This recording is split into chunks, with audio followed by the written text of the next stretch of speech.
මේ ඔබ දකින්නේ ඉන්දියාවේ ධම්මික ස්තූපය පිහිටා ඇති බරණැස ඉසිපතන මිගදායේ මූලගන්ධි කුටි විහාරය අශෝක රජතුමාගේ රාජ සමයේදී එතුමන් විසින් ඉදි කළා වූ ආකාරයයි.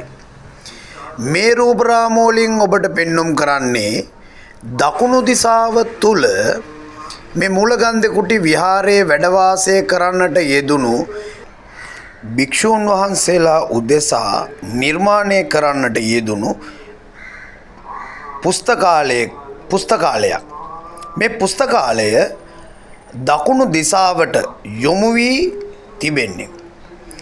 සම්පූර්ණම උමම් මාර්ග පද්ධතියක ස්වරූපය ගන්නා වූ මෙම පුස්තකාල පද්ධතිය මූලගන්ධ කුටි විහාරස්ථානයේ ලෝතුරා බුදු පියාණන් වහන්සේ වැඩ විසුවා වූ සුගන්ධ කුටියට ආසන්නව මේ පුස්තකාලය නිර්මාණය වී ඇති බව පෙනෙනවා.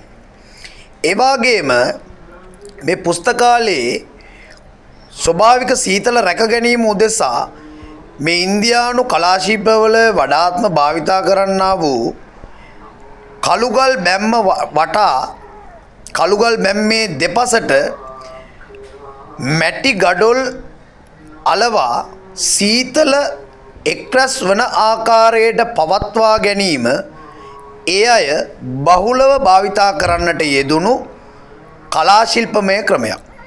හේතුව ඉන්දියාවේ සාමාන්‍ය කාලවලදී වර්ෂා කාලයේ පසු වීමෙන් පසු සාමාන්‍ය කාලවලදී ඇතිවෙන්නා වූ අධික රස්නය අධික ඌෂ්ණය නැති කරවා ගැනීම උදෙසා ජීවත් වන අයගේ පහසුව උදෙසා මේ කළුගල් බිත්ති දෙපස ගඩොල් ආවරණයක් සකස් කොට ජලය ඒ ආවරණයට වැටීම තුලින් නිරන්තරයෙන්ම ඒ තුල සීතල රඳා පවතිනවා. ඒ වගේම රාත්‍රී කාලයේ තුලදී මේ තිබෙන්නා වූ මේ වහලක් සහිත මේ පේන්නා වූ මේ මහා ගල් පතුරු රාත්‍රී කාලයේදී සිසිල් වෙනවා.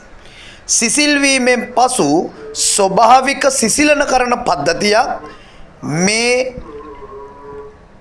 ගොඩනැගිල්ල තුල මේ උමං පද්ධතිය තුල මේ උමං පුස්තකාලය තුල නිරන්තරයෙන්ම පවතිනවා.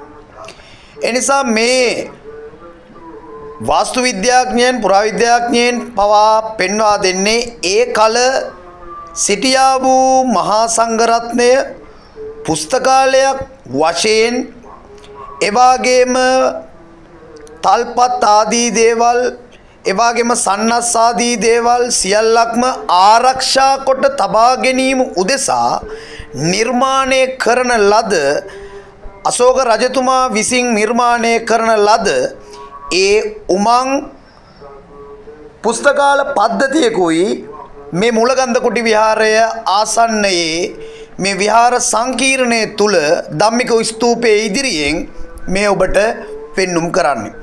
එනිසා මේ පුරාවිද්‍යාත්මක වටිනාකම නිරන්තරයෙන් දැනගන්නට ඉදිරියටත් මේ වීඩියෝ සමග රැඳිලා එන්න වීඩියෝ අවසාන වන තෙක් නරඹන්න අපිව සබ්ස්ක්‍රයිබ් කරන්න, ෆලෝ කරන්න, ෂෙයා කරන්න. සෙත්තරණ ටීවී YouTube නාලිකාව සමග ඔබ නිරන්තරයෙන් රැඳී සිටින්න. අලුත් තොරතුරු ලැබුණු සැනින් ඔබට ගෙන්වා ගන්නට පුළුවන් බෙල් අයිකනය ක්ලික් කොට ඕල් යන පැටර්නයට ඔබේ සියලු කටයුතු සංපාදනය කරගත්තොත් අපි ලබා දෙන්නා වූ සියලුම අලුත් නවමය කාරණාවන් සියල්ලක්ම වාස්තු විද්‍යාත්මක පසුබිමක් පිළිබඳව ඔබටත් අලුත් අත්දැකීමක් ජීවිතයට එකතු කරවා ගන්නට පුළුවන්. ඔබ සියලු දෙනාටම විශ්ව ශක්තියේ ආශිර්වාදයේ නිරන්තරයෙන්ම ලැබේවා. මම සෙත්තරණ ටීවී YouTube නාලිකාවේ ගම්පා හාමුදුරුවෝ මේ වීඩියෝ අවසන් වන තුරුම නරඹන්න.